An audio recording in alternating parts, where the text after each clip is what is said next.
Muito boa noite, queridos companheiros, queridas irmãs do Grupo Espírita Culto Pedro.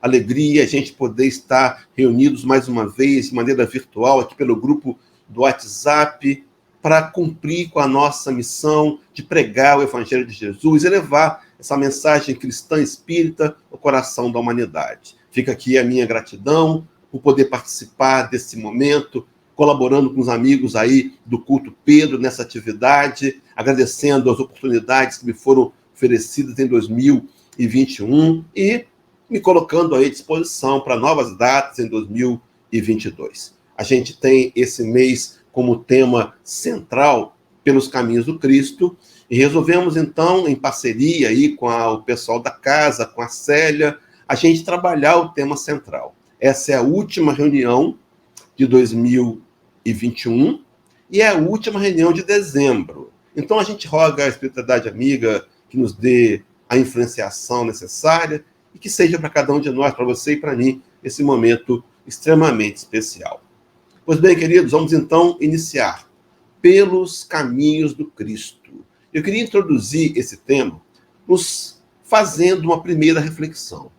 Quando falamos pelos caminhos do Cristo, na verdade, há aí um produto, há algo sublinear. Que, na verdade, estamos pensando em ir pelos caminhos do Cristo. Se quiséssemos ainda avançar no conceito, pensar em caminhar pelos caminhos do Cristo. Quem sabe até, de forma mais direta, seguir pelos caminhos do Cristo. Talvez muito mais direta e muito mais pessoal, seja direcionar a reflexão para seguirmos, para refletir. Será que efetivamente, que verdadeiramente nós temos seguido os caminhos do Cristo? Para introduzir, então, para começar a trabalhar esse tema, nós vamos trazer um texto que vamos encontrá-lo no Evangelho de Marcos, capítulo 1, versículo 17, onde lá Jesus de Nazaré, o Cristo da terra, irá recrutar os seus primeiros discípulos. E ele diz para aqueles homens, disse-lhe Jesus, vinde após mim e eu vos farei pescadores de homens. Esses dois discípulos ao qual se refere o texto de Marcos são os irmãos Simão Pedro e André. Interessante lembrar aqui e fazer o link que o convite é para aqueles homens, para que eles deixassem a pesca convencional, deixassem de lançar as redes, porque eles se tornariam pescadores de homens. Numa apresentação talvez mais completa, a gente pudesse compreender mais para frente, lá pela pena de Marcos, capítulo 16, versículo 15, que esse se tornar pescador de homens seria cumprir com o grande mandamento, com a grande proposta do Cristo, onde ele nos disse, ide por todo o mundo e pregai o evangelho a toda criatura. No livro de Lucas, capítulo 5, os versículos de 1 a 11, vamos encontrar nas Bíblias convencionais, com o subtítulo A Pesca Maravilhosa, um episódio complementar à fala ao texto de Marcos, capítulo 1. Lucas narra que era uma manhã, ou era dia, em Cafarnaum, e o Rabi da Galileia está na praia. E ele começa a pregar, falar do seu evangelho. E a conversa acende nos homens o desejo de ouvi-lo. E a multidão, que inicialmente era pequena, começa a ir aumentando de número. E à medida que as pessoas aumentam, o Rabi necessita andar um pouco para trás, para abranger com a sua fala todos que ali escutam. Mas a multidão continua crescendo, ele continua andando para trás, até que ele chega às margens da praia. E ali está um barco, e o barco é de Simão Pedro. E ele adentra ao barco, Pedro afasta um pouco a embarcação, e agora, dali, ele conclui o seu discurso. E despede aqueles homens. E olha para Simão Pedro e pergunta como foi a pescaria. E não havia sido um dia muito bom de pesca para aqueles homens. Fato é que nada haviam pescado. Meus irmãos, era comum pescar na madrugada, retornar pela manhã recolhendo redes. Mas o Senhor olha para Pedro e diz, lançai a rede. lançai a rede mais uma vez. E Pedro, não se sabe lá por que razão, adentrou com seu barco, lançou a rede, e diz a literatura de Lucas que eles pescaram um cardume, a ponto de a rede quase se romper e ter que um outro barco vir da margem, lançar a rede, sobre a rede, para que pudessem recolher tantos peixes. E é nesse momento que Pedro diz a Jesus: Mestre, Senhor, eu não sou digno que esteja no meu barco, eu sou um homem pecador. E é nesse momento que Pedro vai ouvir de novo: Vinde após mim, e eu vos farei pescadores de homens. Aqueles homens, mais tarde, habilitados por Jesus, treinados pelo Mestre, formariam um colégio apostólico e trariam a mensagem do Cristo, difundiriam pelo mundo conhecido. Mas fato é que o convite, vinde após mim, para que pudéssemos repensar se estamos seguindo efetivamente pelos caminhos do Cristo.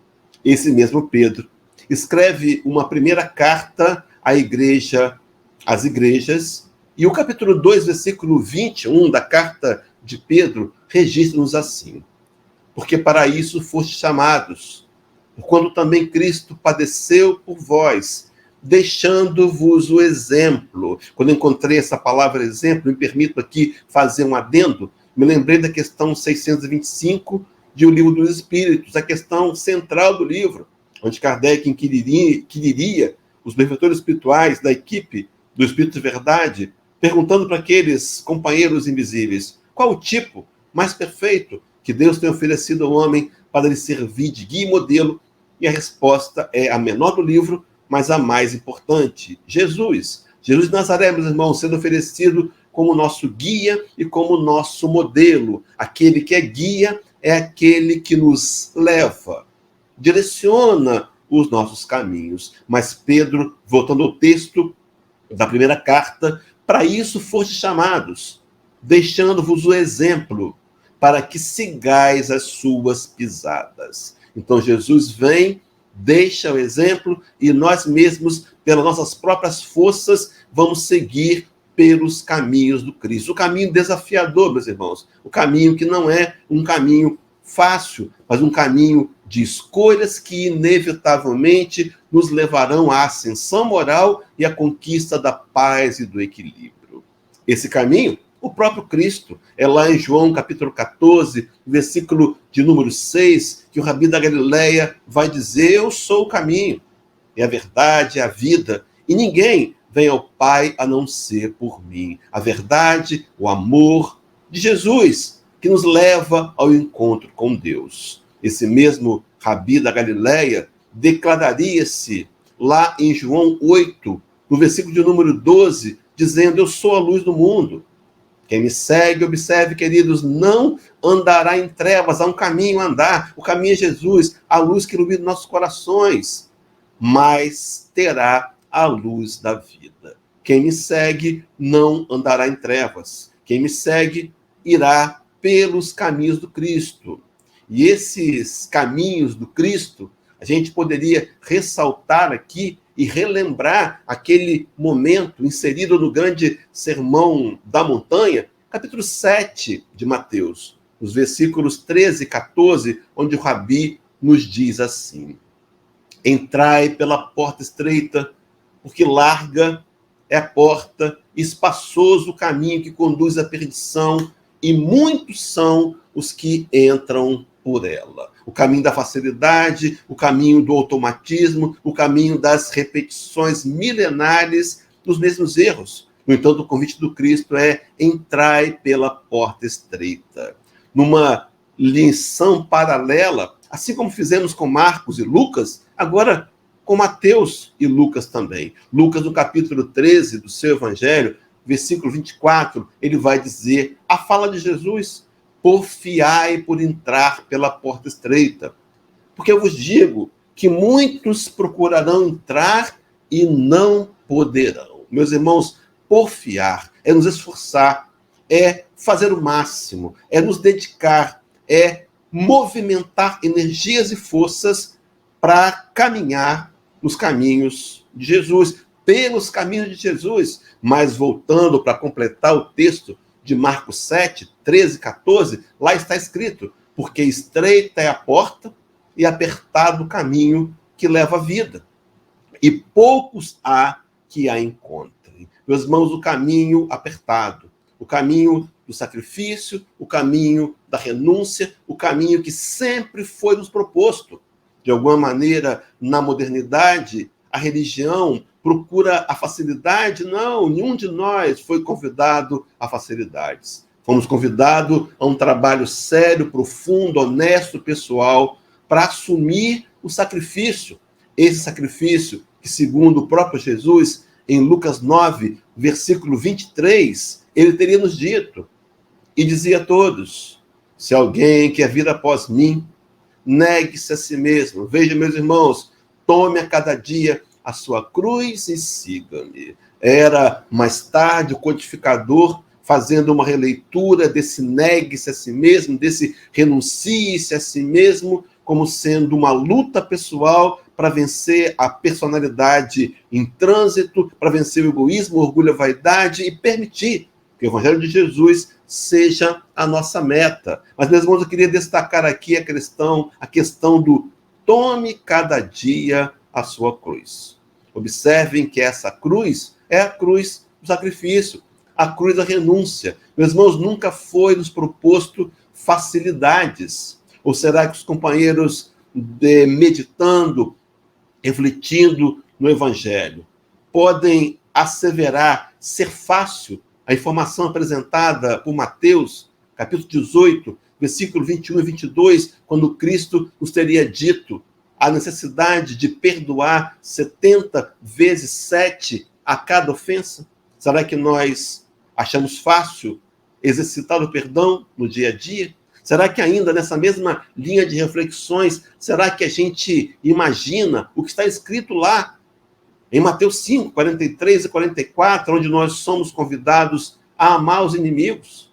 Será que nós achamos fácil amar inimigos? Será que é fácil bendizer os que nos maldizem? Será que é fácil devolver, fazer bem aos que nos odeiam? E ainda mais, meus irmãos, será que é fácil orar por aqueles que nos maltratam e nos perseguem? Sim, o Evangelho é desafio. Um desafio possível de ser cumprido e que será cumprido inevitavelmente. Um dia conquistaremos essa performance moral, mas que deverá ser cumprido em etapas. E a etapa principal é a atual, onde agora, com um conhecimento mais ampliado, podemos fazer para nós mesmos desafios maiores, como fizeram tantos que vamos apresentar aqui ao longo dessa palestra, como tendo sido exemplos. Mas observe, então, será que é fácil, como diz Mateus 5, 38 a 42, a gente pagar o mal com o bem?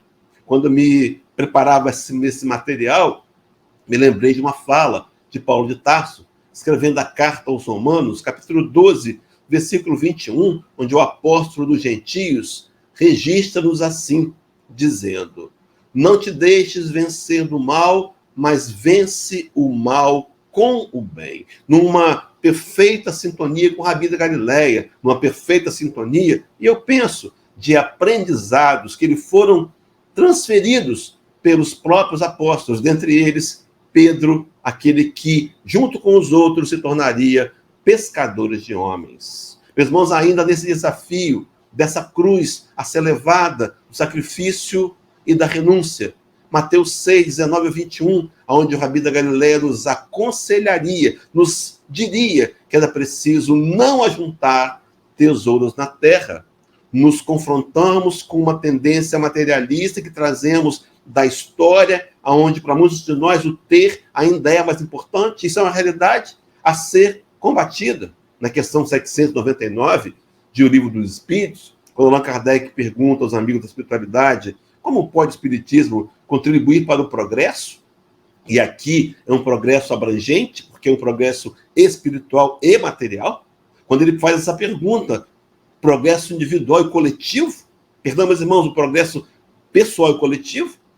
A resposta que Kardec recebe é que, combatendo o materialismo, ele, o espiritismo, faz com que os homens compreendam aonde se encontram os seus verdadeiros interesses. Será que é fácil, meus irmãos, abrir mão do materialismo? E ainda, para concluir, será que é fácil a gente nos tornarmos servidores? Será que é fácil tornar-se servidor? Está lá em Mateus capítulo 20, de 20 a 28. Tornar-se servidor também em Mateus 18, 21 e 22. Acho que sim. Agora sim, Mateus 18, 21 e 22. Esse episódio você vai se lembrar dele também. A mãe de Tiago e João, filho de Zebedeu, a esposa de Zebedeu, que nos evangélicos apócrifos ela recebe o nome de Salomé, mas enfim, isso pouco importa, vai procurar Jesus num momento particular. E ainda não entendendo a implantação do reino de Deus no coração do homem, ela imaginava a implantação de um reino material. Então ela pede a Jesus: Senhor, quando implantares aqui o teu reino, coloca um filho meu à tua direita e outro à tua esquerda. E Jesus vai dizer para aquela mulher que sentasse à minha direita, à minha esquerda. Isso é fácil. Difícil será tomar do cálice que eu hei de tomar. Essa antecipação da mãe de João e de Tiago incomodou os discípulos. E houve um desentendimento. Parece que eles foram meio traíras, entre aspas, aqui o traíras. E discutiam entre si de quem deles seria o mais importante. E o Cristo talvez ouvisse isso à distância. E no momento adequado, reúne aqueles homens, eles diz que aquele que dentre vós quiser se tornar grande no meu reino, seja esse o que mais sirva. Mais tarde, Allan Kardec, codificador do Espiritismo, teria feito uma releitura também, afirmando que fora da caridade não há salvação. Meus irmãos, o Evangelho é de sacrifício. O caminho do Cristo é um caminho de renúncias pessoais. É por isso que, num apelo a uma espécie de coerência profunda, João, evangelista, filho de Salomé, no capítulo 2 da primeira carta das 3 que escreve às igrejas, no versículo 6, ele teria nos dito: aquele que diz estar nele, também deve andar como ele andou. Um convite à coerência, um convite à lógica, um convite à responsabilidade de andar como ele andou. Mesmo como foi que o Cristo andou, se não com renúncia e com sacrifício. A renúncia abriu mão de si mesmo, abriu mão das possibilidades de estar na comunidade solar. Diz Emmanuel no livro A Caminho da Luz, e a gente deduz ter sido esse a maior renúncia de Jesus.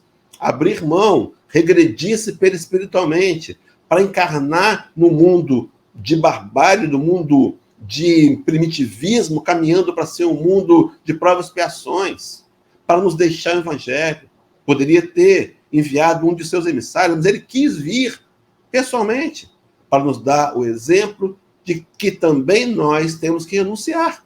Mas o exemplo do sacrifício, quando ele aceita a cruz do Calvário, para mostrar a cada um de nós que dores passam, que dificuldades fazem parte da vida e que o que mais importa não são resultados que promovemos no corpo material, mas sim aquilo que guardamos como patrimônio imperecível do espírito imortal. Então é preciso andar pelos caminhos do sacrifício e da renúncia. E nós vamos trazer aqui alguns exemplos que ao longo do mês, nossos irmãos, nossas irmãs aí do culto Pedro trabalharam com muita precisão. Eu vou fazer um link com os personagens trabalhados pelas irmãs. Por exemplo, a Andréia trabalhou para a gente o Francisco de Assis. E eu vou fazer um link com algumas frases desses companheiros trabalhados, para que a partir da análise dessas frases a gente compreenda em cada um deles atitudes de sacrifício e renúncia, e atitudes que os fazem como exemplos de terem caminhado no caminho de Jesus. Francisco de Assis tem uma primeira frase onde ele vai dizer: quem a tudo renuncia, tudo receberá. Me lembrei de Jesus dizendo que aquele que não abrir mão de família, de bens materiais, de propriedades, para segui-lo, não é digno do reino de Deus. Abrir mão aqui não é abandonar a família, e nem tampouco abandonar o patrimônio material, mas utilizar da família e do patrimônio como sendo possibilidades de expansão do amor. Uma segunda frase de Francisco de Assis, falando sobre renúncia e sobre sacrifício, é aquela que o pobrezinho de Assis diz: amar, muitas vezes, é renunciar às nossas certezas. Me lembrei de Paulo, o apóstolo, Paulo de Tarso, que dizia que se fez de tolo para ganhar os tolos. Quantas vezes, meus irmãos, a discussão intensa, a conversa muito defensiva não traz efeito algum. Talvez seja a hora de ouvir o ignorante e se compadecer dele e emanar luz através de uma prece, sabendo que em momento adequado e futuro ele também conhecerá a verdade profunda de Jesus, como também ocorreu conosco. Graças a Deus, já podemos dizer assim.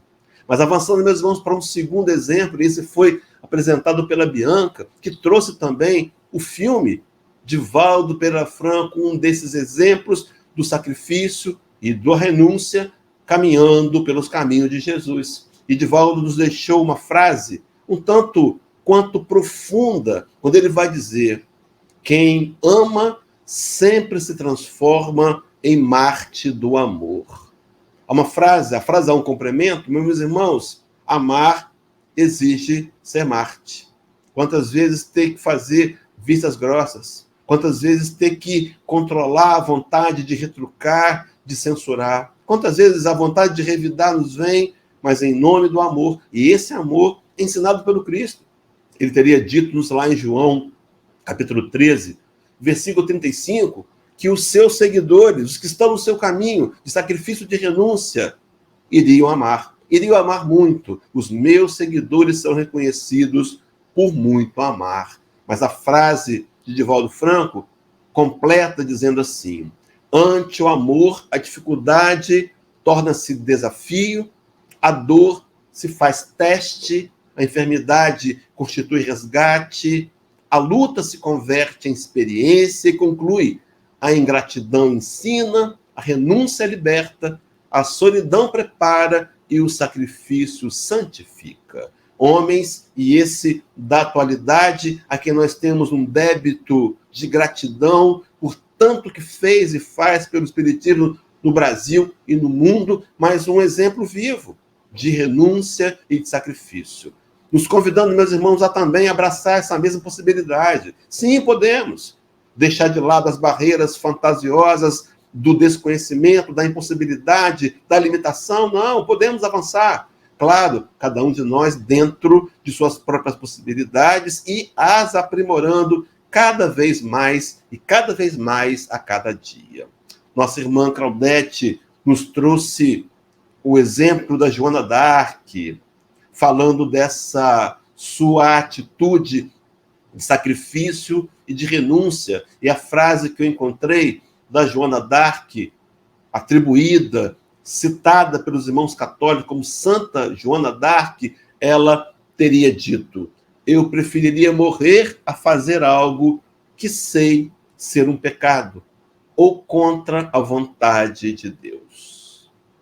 Um poder de decisão de querer cumprir, acima de tudo, a vontade de Deus. Quando o Rabi nos ensinou a orar, a chamada oração do Pai Nosso, ele foi enfático, incluiu na prece dizendo: faça-se, Senhor, conforme a tua vontade e não a nossa. Ele disse: seja feita a vossa vontade, assim na terra como nos céus. E em momento propício, ele sendo o exemplo, ele dá o exemplo. Em Getsêmani, antes da sua prisão, ele sobe até aquele jardim, lá no Monte das Oliveiras, para orar. Ele vai orar para pedir forças a Deus para enfrentar aquele momento. Meus irmãos, se o Rabi da Galileia precisava orar, imagina nós, espíritos de terceira ordem, ainda com tantas dificuldades. Mas, enfim, ele vai orar. E na sua prece, ele vai dizer: Pai, se possível, passa de mim esse cálice, mas faça-se conforme a tua vontade e não a minha. E agora Joana d'Arc dizendo que é melhor morrer do que contrariar a vontade de Deus. O quarto exemplo apresentado ao longo desse mês de dezembro, nas temáticas promovidas pelo Culto Pedro, vamos encontrar o codificador do Espiritismo, Hippolyte Léon Denis Arrivaio, Allan Kardec, conhecido como Allan Kardec, e a nossa irmã Michele, que fez as conduções dos pensamentos. E eu trouxe uma frase que, na verdade, é uma conversa. Aquela conversa que nós encontramos no livro Obras Póstumas, na sua segunda parte, que tem como título A Minha Missão, momento em que o Espírito de Verdade vai questionar Allan Kardec para perceber se ele, de fato, está imbuído do propósito de abraçar a missão, de codificar a doutrina dos Espíritos. E o Espírito de Verdade diz assim: previno-te que é rude a tua missão, porquanto se trata de abalar e transformar o mundo inteiro. E diante desse alerta apresentado pelo Espírito da Verdade, meus irmãos, uma doutrina capaz de abalar e transformar o mundo inteiro. Será que tem transformado o nosso mundo íntimo? Será que o Espiritismo já tem abalado os nossos conceitos arcaicos do velho homem? Mas, enfim, a ressalva feita, Kardec: será rude a tua missão. E mesmo diante do alerta, o codificador responde como um bom discípulo, capaz de fazer sacrifício e de renunciar a si mesmo. Responde ao Senhor para andar no caminho do Senhor. Senhor, pois que te dignas-te lançar os olhos sobre mim, para cumprimento dos teus desígnios, faça-se a tua vontade. Era o codificador abrindo mão da família, da hora de folga, do trabalho, para se tornar um dos homens mais importantes da história do mundo, no futuro a ser reconhecido, o codificador, aquele que nos apresentou a doutrina que tanto tem nos beneficiado hoje. Mas seguindo nessa linhagem de exemplos, o quinto nome nos foi apresentado por nossa irmã Carmen Lúcia, e é atribuído a esse modelo de exemplo e de renúncia Chico Xavier, o nosso Francisco de Paula Cândido Xavier, o Chico Xavier. E a frase que eu quero trazer aqui, na verdade eu trouxe duas desse benfeitor, desse venerando, ele diz assim: agradeço todas as dificuldades que enfrentei. Não fosse por elas, eu não teria saído do lugar. A frase tem um complemento, mas deixa eu fazer uma interrupção necessária aqui. Meus irmãos, não seria uma frase de alguém que compreende o valor da dor. Seria uma frase de alguém que compreendeu o valor do sacrifício. Sim, porque vale a pena, mesmo que o corpo doa, mas o espírito se liberte. Profundas palavras de Chico Xavier. Agradeço a dificuldade. Será que temos agradecido? Se não fossem elas, eu não teria saído do lugar. E a frase completa assim: as facilidades nos impedem de caminhar. Mesmo as críticas nos auxiliam muito. Uma visão desafiadora. Porque às vezes nós, imperfeitos, olhamos para as dificuldades e não queremos. Não gostamos da crítica. Não gostamos. Ela magoa o nosso egoísmo, o nosso orgulho, ela nos fere os brios. E está aí Chico Xavier dizendo do valor da dificuldade e mesmo do valor das críticas. Uma outra frase também de Chico Xavier, ele vai dizer: a dor é uma luz acesa no apoio da evolução. A gente queria ter mais tempo, porque eu me lembrava de uma outra frase, não a incluí aqui, mas Chico dizendo que a evolução moral ela vai acontecer de forma líquida. Ela é líquida, ela acontece desidratando. E Chico diz que será ou pelo suor do trabalho ou pelas lágrimas do sofrimento. Meus irmãos, quantas vezes ainda mais vamos ter que escolher a lágrima da dor, do sofrimento, quando podemos escolher o suor do trabalho. O trabalho na causa espírita, o trabalho na casa espírita e, principalmente, o trabalho dentro de nós mesmos. O sexto exemplo a ser apresentado quem trouxe foi a Lela. Eu não sei se a Lela, né? Mas vamos lá, a Lela falando sobre Madre Teresa de Calcutá. E aí a frase que nós vamos apresentar é quando aquele homem arrogante aproxima-se de Madre Teresa e vê o trabalho intenso que ela faz, ele diz, olha, eu não faria esse trabalho nem por $1 milhão. E ela vai dizer, o Senhor não daria banho a um leproso nem por $1 milhão? E diz, eu também não. E completa, só por amor se pode dar banho a um leproso. Meus irmãos, que frase profunda, que frase impactante. E uma outra que ela fala, que é importante trazer com relação ao seu exemplo de sacrifício, de renúncia, é quando ela diz que as pessoas boas merecem o nosso amor. Este mesmo amor, as pessoas ruins, para elas é necessário, nos convidando a abrir mão do nosso auto-julgamento, da análise que fazemos, equivocada, muitas vezes, aquele merece, aquele não merece, e amar incondicionalmente, expandindo o nosso amor. Os nossos últimos 2 exemplos a serem apresentados, nós mudamos aqui a ordem por uma questão didática. O 7º exemplo, que é apresentado pela Leila, foi Dr. Bezerra de Menezes. O apóstolo, o médico dos pobres, Dr. Bezerra de Menezes tem uma frase onde ele vai dizer assim, quando alguém cair em erro, estendamos os braços em socorro do irmão equivocado, evitando a crítica que apenas o precipita a quedas ainda maiores. Meus irmãos, observem o complemento, o fechamento da fala. Lembremos que amanhã poderá ser a nossa vez de cair também. Paulo de Tarso, escrevendo a carta aos Coríntios, me perdoe os companheiros, me foge aqui referência agora, onde ele vai dizer assim, aquele que está de pé, cuidado para que não caia. Meus irmãos, não somos infalíveis. Somos todos nós vulneráveis. É preciso atenção, vigilância, oração, busca diária e constante na manutenção dos propósitos de caminharmos com Jesus, entendendo que essa atitude é o sacrifício, que essa atitude é renúncia. E os seus discípulos foram convidados à renúncia e ao sacrifício.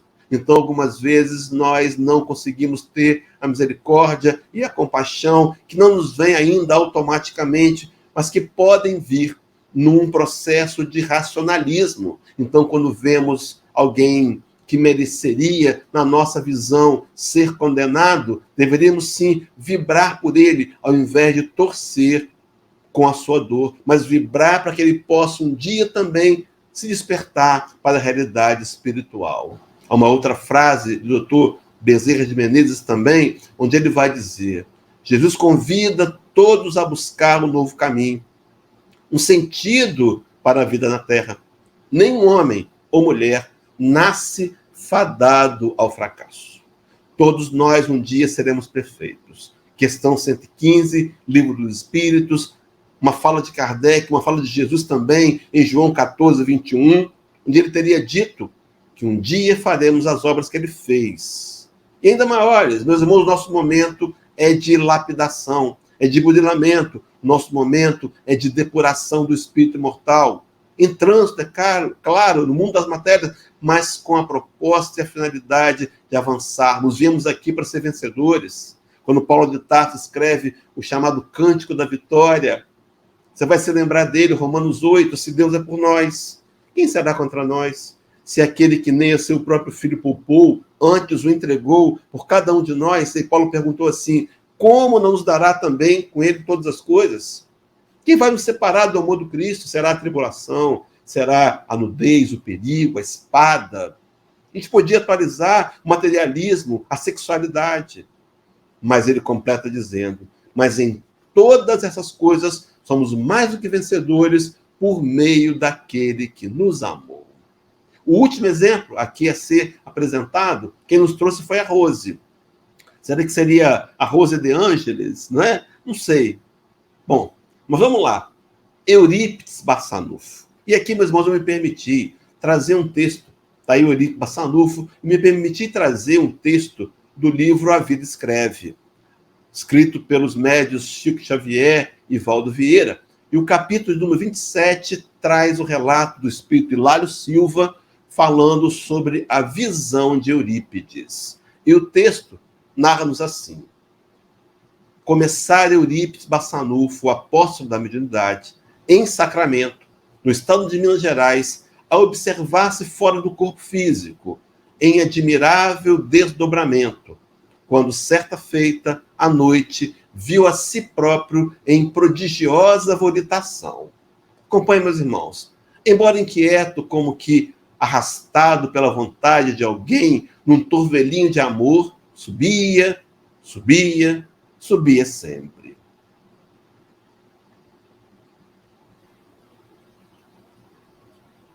Queria parar e descer, reavendo o veículo carnal, mas não conseguia. Braços intangíveis tutelavam-lhe a sublime excursão. Respirava outro ambiente.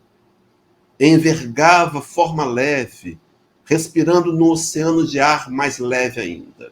Viajou, viajou, à maneira de pássaro teleguiado, até que se reconheceu numa campina verdejante. Reparava na formosa paisagem, quando, não longe, avistou um homem que meditava envolvido por doce luz. Como que magnetizado pelo desconhecido, aproximou-se. Houve, porém, um momento em que estancou trêmulo. Algo lhe dizia no íntimo para que não avançasse mais. E num deslumbramento de júbilo, reconheceu-se na presença do Cristo. Baixou a cabeça, esmagado pela honra imprevista, e ficou em silêncio, sentindo-se como intruso, incapaz de voltar ou seguir adiante. Recordou as lições do cristianismo, os templos do mundo, as homenagens prestadas ao Senhor na literatura e nas artes, e a mensagem dele a ecoar entre os homens no curso de quase 20 séculos. Ofuscado pela grandeza do momento, começou a chorar. Grossas lágrimas banhavam-lhe o rosto, quando adquiriu coragem e ergueu os olhos humilde. Viu, porém, que Jesus também chorava. Transpassado de súbito sofrimento por ver-lhe o pranto, desejou fazer algo que pudesse reconfortar o amigo sublime. Afagar-lhe as mãos ou estirar-se à maneira de um cão leal aos seus pés. Mas estava como que chumbado ao solo estranho. Recordou, no entanto, os tormentos do Cristo a se perpetuarem nas criaturas que até hoje na terra lhe atiram incompreensão e sarcasmo. Nessa linha de pensamento, não se conteve. Abriu a boca e falou suplicante: Senhor, por que choras? O interpelado não respondeu, mas desejando certificar-se de que era ouvido, Eurípides reiterou: choras pelos descrentes do mundo? Enlevado, o missionário de Sacramento notou que o Cristo lhe correspondia agora a olhar. E após um instante de atenção, respondeu em voz docíssima: não, meu filho, não sofro pelos descrentes aos quais devemos amor. Choro por todos os que conhecem o Evangelho, mas não o praticam. Eurípides não sabia descrever o que se passou então, como se caísse em profunda sombra ante a dor que a resposta lhe trouxera, desceu. Desceu e acordou no corpo de carne. Era madrugada. Levantou-se e não mais dormiu. E desde aquele dia, sem comunicar a ninguém a divina revelação que lhe vibrava na consciência, entregou-se aos necessitados e aos doentes, sem repouso sequer de um dia, servindo até a morte. Meus irmãos, o exemplo de vários que podem ser inspiradores a cada um de nós. Eurípides entregando o seu trabalho, e esse sim, do sacrifício da renúncia, para andar pelos caminhos do Cristo. Queria começar a fazer o fechamento, trazendo para os companheiros a fala de Jesus no livro de Mateus, capítulo 11, versículo 28. Talvez seja esse um dos textos mais usados nas tribunas religiosas do mundo inteiro, aquele chamado "Vinde a mim", diz o Senhor, "Vinde a mim, todos vós, que estáis cansados, oprimidos, sobrecarregados, eu vos aliviarei." Meus irmãos, a promessa do Cristo é de alívio. Mas é preciso que eu me movimente, que eu vá até Jesus. E ir até Jesus é andar pelos seus caminhos de sacrifício e de renúncia. É interessante que o complemento do versículo 29 está dito: "E aprendei de mim, que sou manso e humilde de coração, e achareis descanso para vossas almas." É claro que o Cristo não vem resolver os nossos problemas instantaneamente, mas ele vai nos dar força, o vigor, a determinação, vai nos apoiar em nossa própria caminhada para atingirmos nós mesmos o progresso moral. Mas veja que há um condicionamento: "Vinde a mim, eu vos aliviarei, mas aprendei de mim." Nós vamos aprender do Cristo, é uma escolha, é uma decisão que vai passar pelo nosso compromisso, pelo nossa dedicação, pela nossa disciplina. O convite do Cristo: "Vinde a mim e eu vos aliviarei." Mas há uma outra vertente, uma outra maneira de interpretar esse "vinde a mim", meus irmãos. Quem sabe o Senhor nos convidando: "Vinde a mim", a condição de Messias. Faça hoje o melhor que você puder, dentro dos seus limites, se esforce ao máximo para se tornar cada dia um pouco melhor.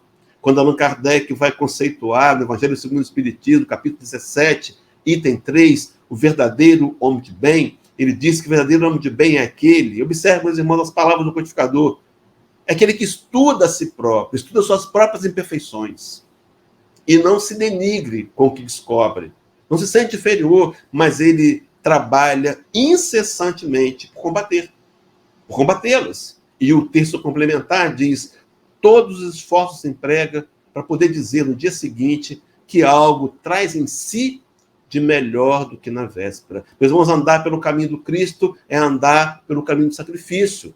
Chegar a Jesus, vir a Jesus, atingir a performance moral do Cristo, vai exigir trabalho, dedicação, vai exigir que andemos pelos caminhos do sacrifício, da renúncia. Vai exigir, meus irmãos, que andemos pelos caminhos do Cristo. E a pergunta, então, para a gente poder concluir essa reflexão: estamos verdadeiramente dispostos a seguir pelos caminhos do sacrifício, da renúncia? Meus irmãos, responda para você. Quem sabe, hoje, dia 30 de dezembro, daqui um dia e meio já estaremos no ano novo. Será que eu não poderia renovar esse propósito? Será que eu não poderia me forçar a essa disposição de fazer o que seria necessário, efetivo, para conquistar e andar nos caminhos do Cristo? E, por fim, meus irmãos, estamos verdadeiramente dispostos a seguir pelos caminhos do Cristo? Tomara que a nossa resposta seja sim, estamos dispostos. Mesmo que andando aos tropeços, mesmo que escorregando aqui e acolá, mas sempre nos reerguendo na direção de caminharmos em direção a Jesus. Na ideia de caminharmos em direção a Jesus. E para concluir, meus irmãos, Mateus 28, versículo 20. Últimas palavras do Cristo aos seus discípulos. Na interpretação de Humberto Campos, capítulo de número 29 do livro Boa Nova, os 500 da Galileia, reunidos ali estavam para reencontrar o Senhor pela última vez materializado. O Rabi da Galileia diz para aqueles homens: "E eis que estou convosco todos os dias, até a consumação dos séculos." O Senhor irá conosco, meus irmãos. Ele irá conosco. Ele irá ao nosso lado, nos ajudando nessa tão difícil e desafiadora empreitada que é andar pelos caminhos de Jesus. Muito bem, meus irmãos, chegamos assim ao final de mais essa live e eu queria deixar na tela aí os nossos sinceros votos de um feliz 2022, de muita paz, de muita luz, sempre caminhando ao lado de Jesus. Forte abraço a todos. Até um próximo encontro. Que Deus nos abençoe.